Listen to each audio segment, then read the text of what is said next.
मैं यादों का किस्सा खोलूं तो कुछ दोस्त बहुत याद आते हैं।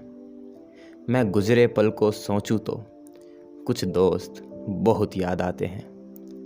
अब जाने कौन सी नगरी में आबाद हैं जाकर मुद्दत से।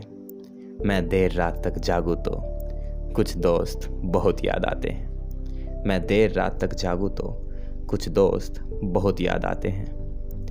कुछ बातें थी फूलों जैसी, कुछ लम्हे खुशबू जैसे थे।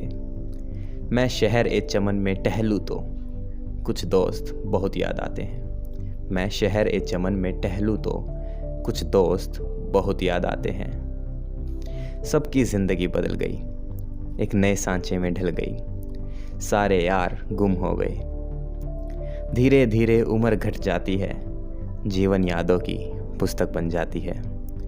कभी किसी की याद बहुत तड़पाती है और कभी यादों के सहारे ज़िंदगी कट जाती है। किनारों पर सागर के खजाने नहीं आते, किनारों पर सागर के खजाने नहीं आते, फिर जीवन में दोस्त पुराने नहीं आते। जी लो इन पलों को हंसकर ए दोस्त, जी लो इन पलों को हंसकर ए दोस्त, फिर लौटकर दोस्ती के गुजरे जमाने नहीं आते। फिर जीवन में दोस्त पुराने नहीं आते, फिर जीवन में दोस्त पुराने नहीं आते।